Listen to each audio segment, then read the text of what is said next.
Thank you Jesus. Okay, ప్రే చేసుకుని మనం start చేద్దామండి. పరిశుద్ధుడా డాడీని పూర్ణాలు తండ్రి, కృప కలిగి యేసుని పూర్ణాలు తండ్రి. ప్రభా ఇదిగోనైనా ఈ యొక్క క్రిస్మస్ ఆరాధించడంలో మాకు ఎంత గొప్ప శక్తిని ఇచ్చావు తండ్రి. ఈ ఆరాధనలో మేము స్థుతించడానికి, ఆరాధించడానికి, మహిమపరచడానికి, గణపరచడానికి ఎన్నో అద్భుతాలు మా జీవితంలో జరిగించి ఈ రోజు మమ్మల్ని నిలబెట్టి నిన్ను దేవా అందరి ముందు గర్వంగా నిలబడడానికి నువ్వు ఎంత గొప్ప కార్యాలు మా జీవితంలో జరిగించడానికి నీకు వందనాలు చెల్లిస్తూ ప్రభా ఇదిగునైనా ఇంకా మా జీవితాల్లో ఏ అద్భుతాలు చేయబోతున్నావో, ఎలా మేము ఇంకా కొన్ని విషయాల్లో ఇంకా క్లోజ్ గా నీతో మూవ్ అవ్వాలో మాకు తెలియపరుస్తున్నందుకు నీకు వందనాలు చెల్లిస్తూ పరిశుద్ధాత్మ ద్వారా మమ్మల్ని అందరినీ కూడా నడిపిస్తున్నావు. నేను అసలు నేర్పిస్తున్నాము, నమ్మి పొందుకుని ప్రకటిస్తున్నాము తండ్రి. ఆమేన్. ప్రైజ్ లో నాకు తెలిసిన ఒక తండ్రి గారు ఉన్నారండి. నాకు చాలా క్లోజ్ అయినా చాలా సార్లు నేను మాట్లాడుతూ ఉంటాను. చాలా జాగ్రత్తగా వినాలి. కథ కాదు ఇది, నిజంగా నా జీవితంలో జరిగిన సంఘటన. ఆయన చాలా మంచి వ్యక్తి అండి, చాలా చాలా మంచి పర్సన్. ఎప్పుడు నా దగ్గరలోనే ఉంటారు, ఆయన మాకు అవైలబుల్ లోనే ఉంటారు. సో ఆయనకి ఒక కొడుకు పుట్టాడండి. ఒక కొడుకు పుట్టాడు. అయితే కొన్నిసార్లు సరిగ్గా మాట వినట్లేదు. చాలా సార్లు కొడుకుతో మాట్లాడి చూశాడు. ఒకసారి ఏంటంటే ఒక చేయి కొన్ని చిన్న మిస్టేక్ చేశాడండి అతను చేసిన తర్వాత మిస్టేక్ చేసి వాళ్ళ నాడు ఇంట్లోకి వచ్చారనమాట. ఆ తండ్రి గారు ఇంట్లోకి వచ్చారు.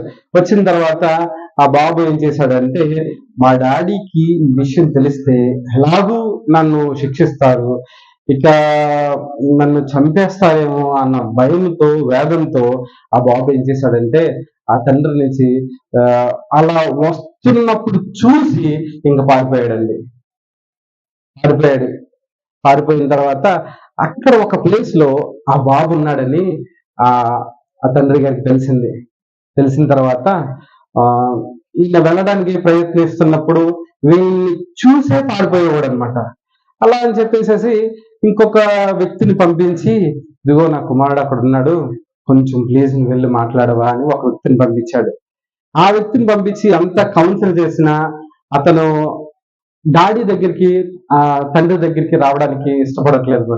తర్వాత ఆ అంకుల్కి తెలిసిన, ఆ డాడీకి తెలిసిన ఒక డాక్టర్ గారి దగ్గరికి వెళ్ళి, మా కొడుకు పరిస్థితి ఎలా ఉందండి, కొంచెం వెళ్ళి మీరు మాట్లాడండి అన్నప్పుడు ఆయన వెళ్ళి మాట్లాడాడు. తర్వాత అది కూడా పని అవ్వలేదు. తర్వాత ఒక సైకాలజిస్ట్ ని కూడా పంపించాడండి. సైకాలజిస్ట్ తెలుసు కదా, మనసులో ఏదైనా ఆలోచనలు ఏమైనా ఉంటే దాన్ని మారుస్తూ ఉంటారు, ట్రై చేస్తూ ఉంటారు వాళ్ళు అనుకుంటారు, నిజంగా ఓకే. అలాంటి వ్యక్తిని కూడా పంపించి ఇదిగో అని చాలాసేపు మాట్లాడినా తను చేసిన తప్పుకి తన తండ్రి దగ్గరికి వెళ్ళలేకపోతున్నాడు అనమాట. చాలా చాలా కష్టమైపోతుంది. ఇంకెలా రాలేకపోతున్నాడని, తినడానికి తిండి ఉండట్లేదు, అతనికి ఆహారం ఉండట్లేదు, ఏం చేయాలో అర్థం కావట్లేదు. తండ్రికేమో బాధేస్తుంది. కన్న కొడుకు అలా చూస్తే ఎవరికైనా బాధ కలగండి, చాలా బాధేస్తుంది.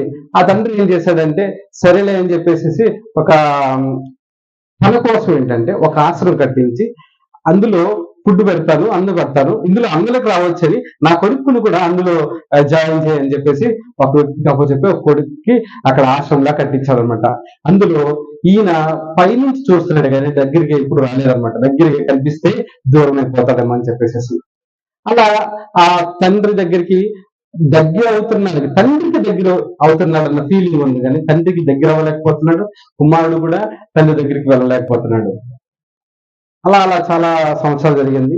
తర్వాత ఒక వ్యక్తి వెళ్ళి యేసు ప్రభు గురించి చెప్పినప్పుడు, ఇదిగో నీకు ఎన్ని జరిగించాడు, ఆయన నీ కోసం ఎన్ని చేశాడు అన్నప్పుడు తనను తాను తెలుసుకుని తర్వాత తన తండ్రికి చాలా దగ్గరగా క్లోజ్ అయ్యాడు. అప్పుడు ఆయన ఏం చేసుకున్నాడు తెలుసా, క్రిస్మస్ చేసుకున్నాడు. చాలా గొప్ప క్రిస్మస్ చేసుకున్నాడు. ఈ రోజున మనందరి జీవితాల్లో క్రిస్మస్ జరుగుతుంది. ఫస్ట్ క్రిస్మస్ ఎవరు సెలబ్రేట్ చేసుకున్నారు తెలుసా, ఆ తండ్రి. నాకు చాలా దగ్గర సంబంధం ఉంది ఆ తండ్రితో. ఆ తండ్రి ఎవరంటే తండ్రి అయిన దేవుడు. మొట్టమొదటిగా ఏదేను వనంలో అవ్వ ఆదాముని నీ తండ్రి నా తండ్రి అయిన దేవుడు అవ్వని ఆదాముని పెట్టాడు.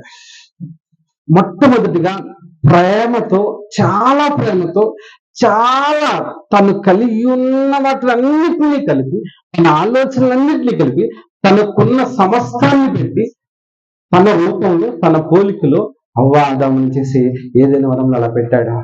అలా పెట్టినప్పుడు ఆ తండ్రి చేసిన మిస్టేక్, ఆ తండ్రి ద్వారా పుట్టిన ఆ కుమారుడు ఆదాము చేసిన ఒక చిన్న మిస్టేక్. మీరు అందరూ అనుకుంటారు ఆదాముని దేవుడే గెంటేశాడు, దేవుడే గెంటేశాడు, దేవుడే గెంటేశాడు. ఇందాక స్టోరీ చెప్పాను కదా, అది స్టోరీ కాదు, కథ కూడా కాదు. క్రిస్మస్ అంతా ఒక మాటలో చెప్పాను, మీకు గుర్తుంటుందని. మీకు ఎలా చెప్తానో బాగా గుర్తుంటుంది కదా, కథలు చెప్తేనే బాగా గుర్తుంటుంది కదా, మెసేజ్ చెప్తే గుర్తుంటుంది. బైబిల్లో వచనాలు తీసి మెసేజ్ చూపిస్తే మీకు గుర్తుంది. ఇదైతే ఖచ్చితంగా మీకు గుర్తుంది. ఇందులో ఆ తండ్రి ఎవరు, కొడుకు ఎవరు, వాళ్ళందరూ ఎవరు వచ్చారు, ఎప్పుడు వచ్చారు, అవన్నీ కూడా ఇప్పుడు మనం చూద్దాం. తండ్రి దేవుడు అక్కడ అవ్వని ఆదాముని చేశాడు. ఆదాముని చేసిన తర్వాత ఆదాముతో చెప్పాడు ఇది చేయొద్దు అని.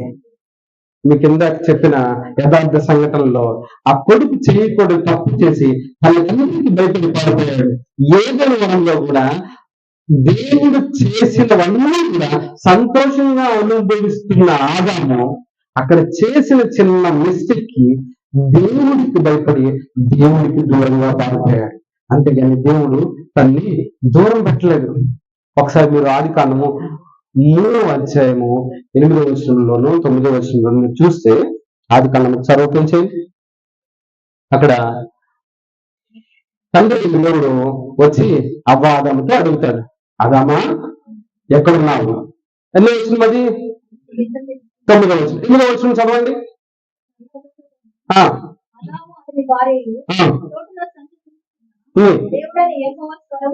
దేవుడు యెహోవా స్వరం విని దేవుడు ఎదుటికి రాకుండా తోట చెట్ల మధ్యను దాగుకొనగా. ఇప్పుడు అవ్వ ఆదాము తప్పు చేశాడు. ఓకే, ఈ తప్పు చేశారనే విషయం తండ్రికి తెలుసా తెలీదా? తెలిసింది. తెలిసినా కూడా ఆయన ప్రేమించి వాళ్ళని దూరం చేయడం ఆయనకి ఇష్టం లేక ఆయన దగ్గరికి వచ్చాడు. ఆయన దగ్గరికి వచ్చాడా అనగా దగ్గరికి వచ్చాడు. దగ్గరికి ఈయన వస్తున్నా వీళ్ళు చేసిన తప్పు అనిపిస్తుందంటే, వీళ్ళు చేసిన కార్యం చెప్తుందంటే దేవునికి నేను ఇంకా దూరం అయిపోయారని వాళ్ళకు వాళ్ళుగా దూరం అయిపోయారు. వాళ్ళకు వాళ్ళుగా దాక్కున్నారు. దేవుడు దాక్కుమని చెప్పాడా? దేవుడు దూరం అవ్వమని చెప్పాడా? వాళ్ళకి వాళ్ళుగానే చాలా దూరం అయిపోయారు. అప్పుడు ఒక వ్యక్తి వచ్చి చాలా చాలా గర్వంగా మాట్లాడుతున్నాడు. ఏదైనా వనంలో జరిగిన గొప్ప క్రిస్మస్ అనేది జరిగింది. ఏదైనా వనంలో యేసు ప్రభు రావడం గురించి స్టార్ట్ అయింది. ఏదైనా వనంలో అక్కడ ఏం జరిగింది తెలుసా? సాతాను వచ్చి దేవుడితో ఎలా ఉంటుంది అంటే, మనకు బైబిల్లో ఉన్నది, మనకు అర్థమయ్యే భాషలో నేను మాట్లాడుతున్నాను.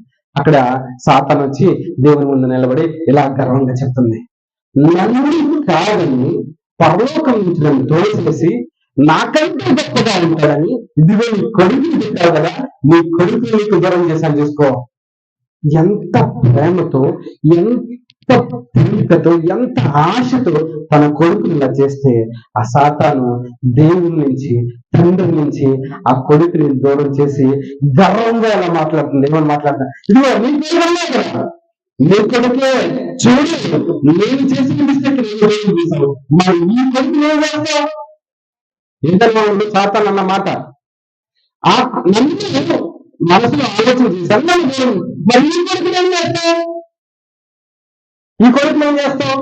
ఇదిగో నువ్వు ఎవరిని చేసినా వాళ్ళందరినీ నేను ఎలా చేస్తానని చాలా గర్వంగా సాతాను రెచ్చిపోయి దేవుడు మాట్లాడినప్పుడు, దేవుడు మాట్లాడిన మాట ఏంటి తెలుసా?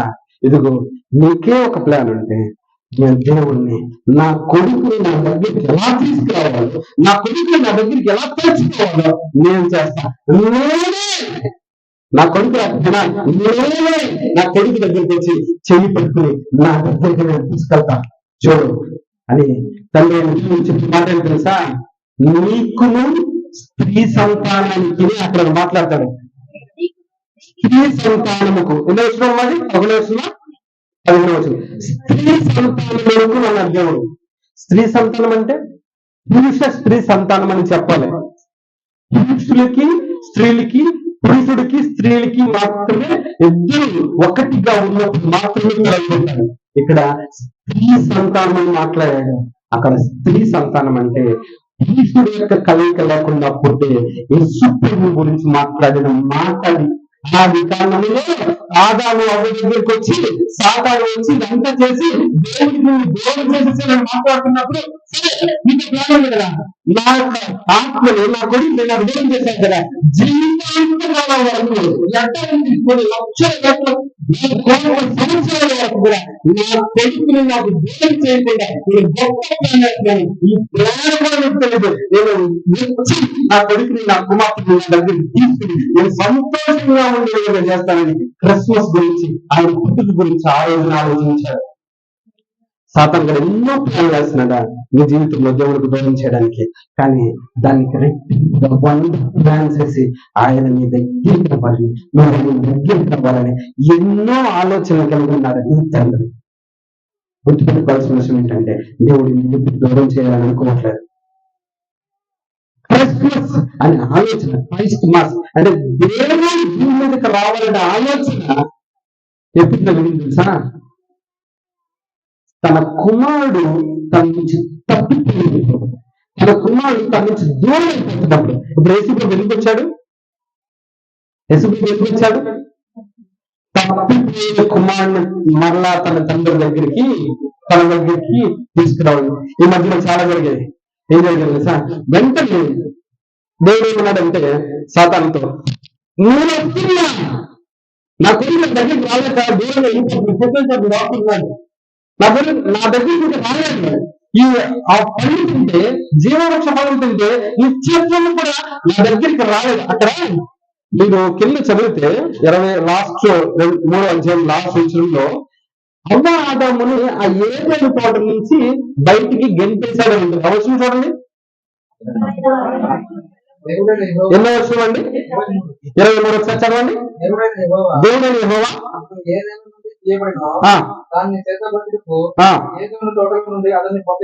అతన్ని ఎందుకు చంపేశాడు? మరి ఇంత ప్రేమించేవాడు ఎందుకు కనిపిస్తాడు? ఇంత ప్రేమించేవాడు ఎందుకు కనిపిస్తాడు? అందరికీ కూడా దేవుడు పంపివేశాడనే తెలుసు, కానీ మరలా తీసుకురావడానికి ప్లాన్ వేశాడని తెలియదు. అక్కడ జరిగిన గొప్ప సంగతి ఏంటంటే, వీళ్ళు ఒక పాపమైన పండు తినేసి దేవుడు దూరంగా వెళ్ళిపోతున్నారు. అదే వ్యక్తులు, ఆ పండు తిన్న వ్యక్తులు అక్కడ జీవవృక్ష ఫలం ఉంది. ఐడియా మీకు? ఇదే అక్కడ చదవండి, అక్కడ జీవవృక్ష ఫలం ఉంది. జీవవృక్ష ఫలం అంటే ఆ పండు తింటే ఎన్ని లక్షల కోట్ల సంవత్సరాలు అవ్వ ఆదాము బతుకుతారో తెలియదు, కానీ అన్ని లక్షల కోట్ల సంవత్సరాలు పాపంతోనే బతుకుతారు. దేవుని దగ్గరికి రాలేదు. ఆ పండు తింటే ఇక దేవుని కలవడం అసాధ్యం అన్నమాట. అందుకోసం వాళ్ళ పండు తిని నాకు దూరమైపోతారేమో అనే ఉద్దేశంతో ఆ పండు తినకుండా ఆ తోట నుంచి బయటికి పంపించాడు. అది దేవుని ప్రేమ తప్ప కక్ష కాదు. ఆ రోజున అక్కడి నుంచి బయటికి పంపించిన తర్వాత నెక్స్ట్ ఏమన్నారు? దేవుడు నేను వస్తున్నాను అని చెప్పేసి. ఈ మాట మనకు అర్థం లేదు, సాతాను బాగా అర్థమైంది. అందుకే అమ్మ పిల్లలు ఉంటారు, కయ్యూరు దేవుడు దేవుడు పిల్లలు దేవుడు వీళ్ళిద్దరిని చంపేస్తే ఇంకా దేవుడు రాడు అని చెప్పేసేసి వాళ్ళిద్దరిని చంపడానికి ప్లాన్ చేసి కయ్యూని హేబేల్ని ఇద్దరు మధ్య గొడవ పెట్టి ఒక కయ్యూను హేబేల్ని చంపడానికి ప్లాన్ చేశాడు. సాతాను అనుకున్నాడు అప్పుడు వస్తున్నాడు యేసుప్రభు. మధ్యలో దేవుడు రావడానికి చాలా ప్లాన్ చేశాడు. మోషేని లాంటి ప్రవక్తను పంపించి నేను మీతో మాట్లాడతాను అంటే, మోషే లాంటి ప్రవక్తను పంపించి నేను మీ దగ్గరికి వస్తాను, మీతో ఉంటాను, మీతో కలిసి ఉంటాను. నిర్మాకాండ 19వ అధ్యాయం చూస్తే మీరు అక్కడ చూస్తే నేను వచ్చి మీతో మాట్లాడతానని నిర్మాకాండ 19, 5, 6, 7, 8 ఉంటుంది. మీరు అక్కడ చదివితే నేను వచ్చి మీతో మాట్లాడతానంటే అక్కడ ఉన్న వాళ్ళందరూ ఏమంటారు తెలుసా? నువ్వా నువ్వు పాపంటువ్వా, నువ్వు నువ్వు దుర్మార్గుడువా, నీ దగ్గరికి రావాలి, నా కుటుంబంలో దగ్గరికి రావడానికి వస్తున్నాను, దగ్గర వస్తాను, నువ్వు నా కుమారుడు, నువ్వంటే నాకు చాలా ఇష్టం అమ్మా, నువ్వుంటే నాకు చాలా ఇష్టం, నువ్వు నా కుమార్తెని, నువ్వు నా కుమారుడు, నీతో చేయగలుగుతాను, నీతో నేను కౌగులించుకోవాలి, నేను అర్థం చేసుకోవాలి, నేను ముందు పెట్టుకోవాలి, నాకు చాలా ఇష్టం ఉంది. చాలా సంవత్సరాలు అయిపోయింది నా దగ్గరికి వచ్చాను బాధతో. మోషే నా పిల్లలు నా దగ్గరికి తీసుకురా మోషే, దేవుడు మోషేని అంటే మనకు అర్థమయ్యాలని మోషే దేవుడు ఎందుకు అనుకున్నాడు ఆయన పిల్లల్ని ఆయన దగ్గరికి తీసుకురావడానికి. అక్కడ నిర్మాకాండం 19వ అధ్యాయంలో దేవుడు మాట్లాడు, నా పిల్లల్ని నా దగ్గరికి తీసుకురావా, అన్నప్పుడు వాళ్ళని వాళ్ళు చూసుకుని మేము మీ దగ్గరికి రాలేము, నువ్వేం చెప్తాను చేస్తాం, మరి నీ దగ్గరికి రాలేము, వాళ్ళ కొండ దగ్గర దర్యాలో కూడా రాలేకపోతాం. తర్వాత ఇందాక చెప్పిన ఒక స్టోరీలో ఆశ్రమం కట్టించాడని చెప్పాను. సొలొమోను రాజు ద్వారా యెరూషలేములో గొప్ప దేవాలయం కట్టించాడు దేవుడు. ఎందుకు తెలుసా? నీవు దేవుని దగ్గరికి రాలేకపోతున్నావు. దేవుడే కనీసం ఆ దేవాలయంలో ఆయన ఉంటున్నట్లు కనీసం ఆ పక్షంగా అన్న దేవుడి దగ్గరికి వస్తావని నువ్వు రాలేకపోతున్నప్పుడు దేవుడు నీ పక్షంగా నీ దగ్గర అవ్వడానికి, చాలా క్లోజ్ అవ్వడానికి నువ్వు రాలేకపోతున్నావు. నువ్వు చూసుకుంటున్నావు, నీ బాధ నువ్వు అప్పుడు రోజు నువ్వు చేసే చట్టంతో చూసుకుని నీ తండ్రి దగ్గరికి రాలేకపోతున్నావని అప్పుడు యెరూషలేములో దేవాలయాన్ని సొలొమోను అనే ఒక రాజు కూడా ఆశ్చర్యకరంలాగా యెరూషలేము దేవాలయాన్ని కట్టించి కనీసం ఇప్పుడు ఎన్నాడంటరా నాకు ఆశగా ఉంది, నా కుమారుడు అన్ని చూడాలి, నా బిడ్డ నేను చూడాలి, నా కుమార్తె నేను చూడాలి, నా దగ్గరికి రానన్నా అంటే దానికి కూడా రూల్స్ అండ్ రెగ్యులేషన్ పెట్టుకుని మనం పెట్టుకుని అక్కడ వరకు వెళ్ళాం కానీ అతి పరిశుద్ధ స్థలం వరకు కూడా వెళ్ళలేకపోయాం. ఎందుకంటే నేను పాపని గొర్రెలు మేకలు బలించాలి కానీ గొర్రెలు మేకలు బలిస్తే కానీ నా దేవుడు సాటిస్ఫై అవ్వడు అన్న స్థితికి మన హృదయాలు మారిపోయాయి. మీ హృదయాలు కూడా ఉపవాసం ఉంటే గాని దేవుడు నాకు ఇవ్వడు అనే హృదయం ఆ విధంగా మారిపోయింది. ఇలా చేయకపోయినా కానీ దేవుడు నాతో మాట్లాడే స్థితికి మారిపోయింది. ఎంత బాధపడుతున్నాడో తెలుసా యేసయ్య నీ కోసం. అది చూడలేక చాలా మంది పంపించాడు. దానియేలును పంపించాడు, జ్ఞానులను పంపించాడు, న్యాయవాదులను పంపించాడు, జడ్జెస్ ని పంపించాడు. మీరు ఆది కాండం నుంచి మలాకి వరకు చూస్తే ప్రవక్తలను పంపించాడు. ప్రతి ఒక్కరు కూడా దేవుడు మాట్లాడాడు, దేవుడు రమ్మంటున్నాడు, దేవుడు ఎలా చెప్పాడు, దేవుడు ఎలా చెప్పాడు, అందరూ చెప్పలేదు. ఎవరు దేవుడి దగ్గరికి ఆయన దగ్గరికి ఆయన ఎవరు చేర్చలేకపోయారు. చివరికి నేను వెళ్తే కానీ వీళ్ళ నా దగ్గరికి రాడు అని ఆయన పరలోకం నుంచి భూలోకానికి మనుష్య రూపంలో చిన్న బాలుడిగా వచ్చాడు. ఒక్క నిమిషం. నార్మల్ గా ఒక పెద్ద రాజుగా వచ్చాడు అనుకోండి, దేవుడు డైరెక్ట్ గా దిగి రావచ్చు కదా. దిగొచ్చిన ప్రాబ్లం ఏంటంటే దేవుడే దిగొచ్చినప్పుడు దేవుడు నేను చూడలేకపోతున్నానని చెప్పేసి ఆ వెలుగును, దేవుని వెలుగును మీరు చూడగలరమ్మా? చూడగలరా? ఇదే ప్రాబ్లం. దేవుడిని మనం చూడలేదు. ఆయన పోలికలో ఆయనలో నిన్ను చేసి సేమ్ యాజ్ ఇట్ ఈస్ గా ఆయనలో ఉన్న చేసి ఆయన ఎంత వెలుగుతూ ఉన్నాడు, నువ్వు ఎంత వెలుగుతూ ఉన్నావు దేవుడు చెప్పి దేవుడు ఇద్దరు సమానంగా ఉన్నప్పుడు ఆయన నువ్వు ఎందుకు చూడలేకపోతున్నావు? ఎందుకు చూడలేమో నువ్వు అనుకుంటున్నావు? ఆ వెలుగుని నువ్వు చూడలేమో నువ్వు ఎందుకు అనుకుంటున్నావు? ఇదే హృదయాలు అప్పటి నుంచి ఇప్పటి వరకు అదే హృదయాలు ఉన్నాయి. అందుకే పసిబాలుడుగా యేసుప్రభు వచ్చి అక్కడ యేసుప్రభు అలా చేతుల్లో, మరియ చేతుల్లో, యేసేపు చేతుల్లో ఉన్నప్పుడు జరిగింది.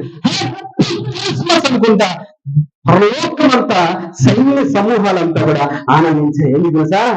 అక్కడ ఆనందించింది మొట్టమొదటి పెట్టారు తెలుసా? తండ్రి నా కొడుకు చేతుల్లో పెట్టుకోవడానికి నా కొడుకు యేసుప్రభుని చిన్న బాలుడు యేసుప్రభుని మరియా యేసేపు ముద్దు పెట్టుకుని ఉంటారా? జ్ఞానుడు వాళ్ళందరూ ముద్దు పెట్టుకుని ఉంటారా?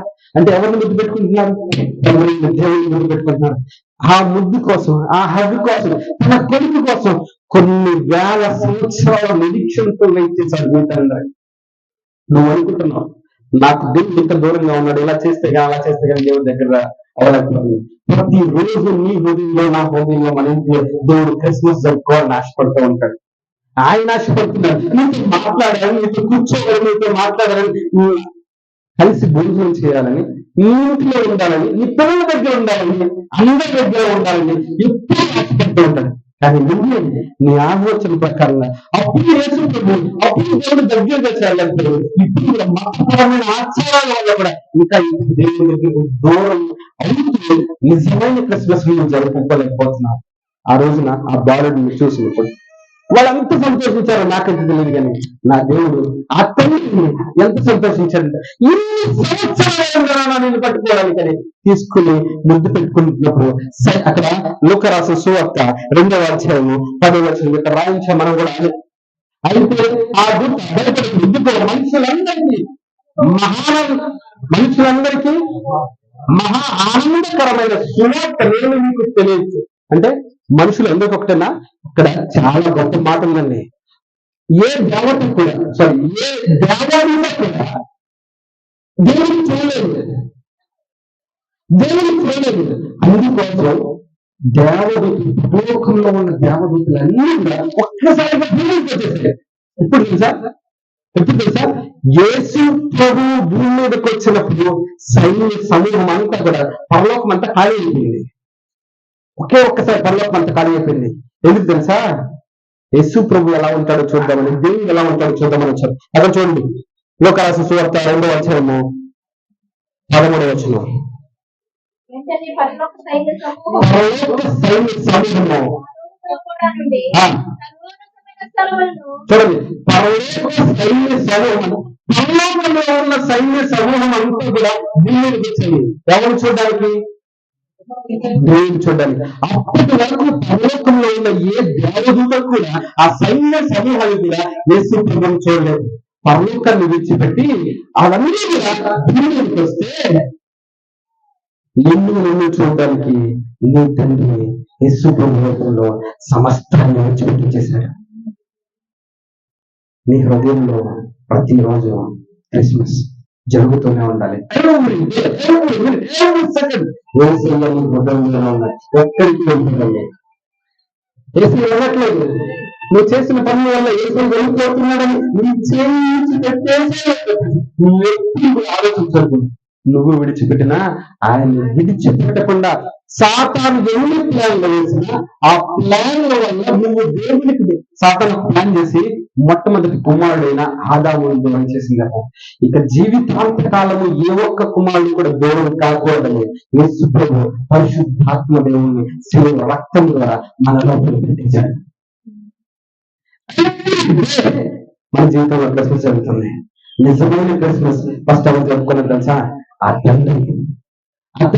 నీ దగ్గరికి ఇప్పుడు చాలా మంది పంపిస్తున్నాడు. నాలాంటి ప్రవక్తలు పంపిస్తున్నాడు, పాస్టర్స్ పంపిస్తున్నాడు, ఎవాంజలిస్టులు పంపిస్తున్నారు, వాక్యాన్ని పంపిస్తున్నాడు, యూట్యూబ్ ద్వారా, లేకపోతే చాలా ఫేస్బుక్ ద్వారా, వీటన్నిటి ద్వారా, బైబిల్ ద్వారా దేవుడు మీతో ఉన్నాడని మాట్లాడుతూనే ఉన్నాడు. ప్రతిసారి నువ్వు ప్రార్థన చేసిన ప్రతిసారి కూడా నీ హృదయంలో ఉన్నాడు, నీ పక్కన ఉన్నాడు, నీ చుట్టూ దేవుడు ఉంటూనే ఉన్నాడు. ఆయన చెప్తున్నమాట, నేనున్నాను ఇక్కడ. క్రిస్మస్ లో దేవుడు చెప్పిన మాట ఏంటి తెలుసా? ఈ భూలోకాలందరికీ, సర్వ సృష్టికి, భూలోకాలందరికీ చెప్పిన మాట, నేనున్నా నీతో కాదు, నేనే నీతో ఉంటున్నాను అనుకోండి. నీ జీవితాంతా ఎంతవరకు ఉంటారు నీ దేవుడు నీతో? కష్టంలో, బాధలో, వ్యాధుల్లో, అప్పుల్లో, శోధనలో ఎప్పుడు ఉంటారు దేవుడు నీతో? ఎంతకాలం? ఎక్కడున్నాడు దేవుడు ఇప్పుడు? క్రిస్మస్ ఎక్కడ జరుగుతుంది? నెల్లూరులో కాదు, హృదయంలో.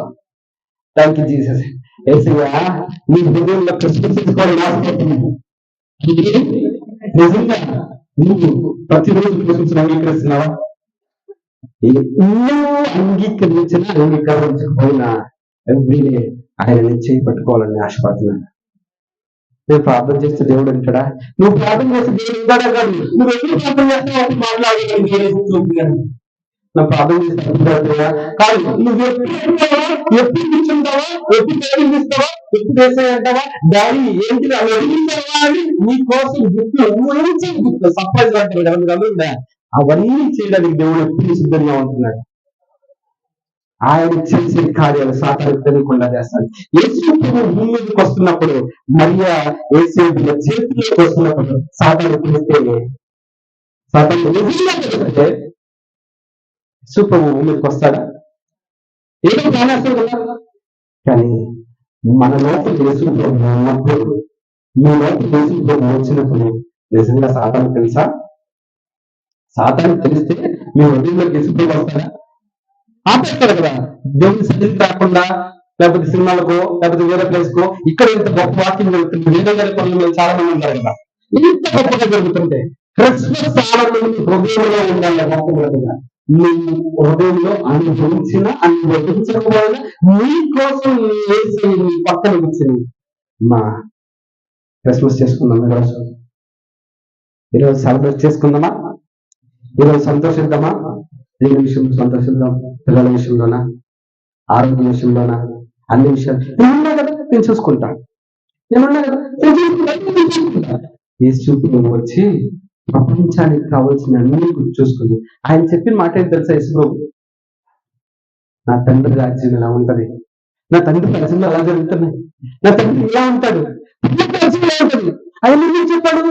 నిన్ను మనందరినీ ఆయన దగ్గరికి తీసుకెళ్ళడానికి చెయ్యి విడిచిపెట్టిన నిన్ను నమ్ముగా, తప్పిపోయిన కుమారుడులా ఉన్న నిన్ను నమ్ముగా చేరదీసి ఆదరించి నువ్వేలా కుమారుడుగా కాదు, నువ్వేలా కుమార్తెగా కాదు అని చెప్పడం నిజంగా క్రిస్మస్. క్రిస్మస్ ఎలా చెప్తానో తెలుసా మీకు? యేసు ప్రభు చెప్తున్నాడు హ్యాపీ క్రిస్మస్ అని. ఏమని చెప్తాడు తెలుసా?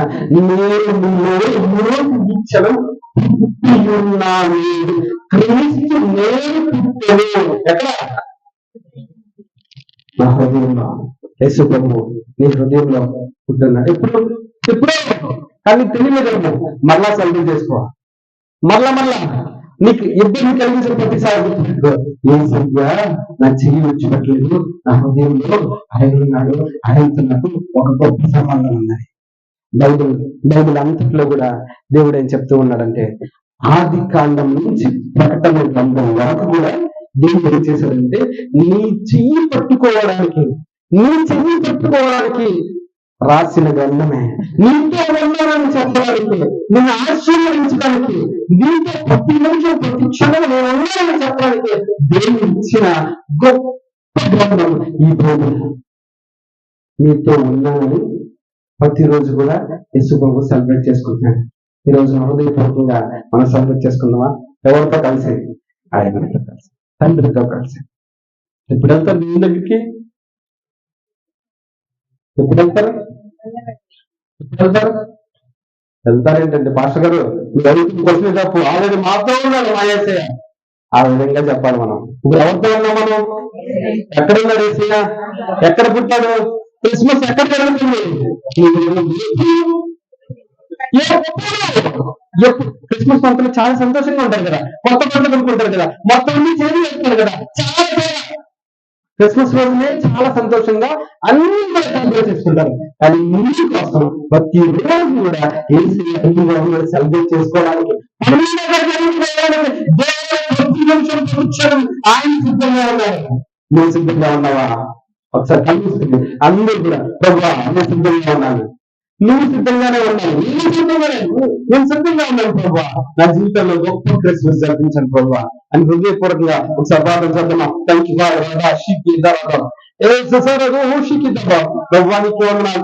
నిజమే ప్రభా, ఎన్నో సంవత్సరాల క్రితం తండ్రి నా తండ్రికి మిమ్మల్ని దగ్గర చేర్చావు, నువ్వు మా లోపల ఉన్నానని చెప్పావు తండ్రి.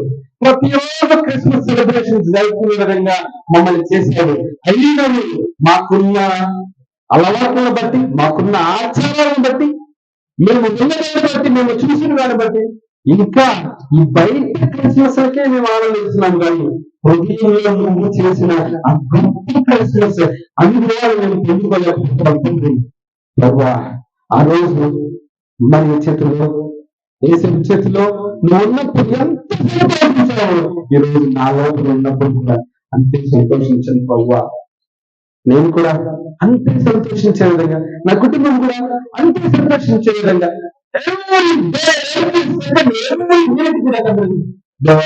నీతో కలిసి సెలబ్రేట్ చేసుకునే విధంగా, జరుపుకునే విధంగా నా జీవితాన్ని, మా జీవితాన్ని నువ్వు మార్చివేసినందుకే నీకు వందనాలు చెల్లిస్తూ నజరేయుడైన యేసుక్రీస్తునామమున పరలోకంలో నువ్వు కలిగిన సంవత్సరం కూడా ఈ భూలోకంలో నీ పిల్లలుగా మేమందరం నమ్మి పొందుకుని ప్రకటించి ఈ క్రిస్మస్ పండుగని మా జీవితాల్లో, మా హృదయంలో, మా జీవితాంతకాలం కూడా సెలబ్రేట్ చేసుకుంటున్నాము తండ్రి.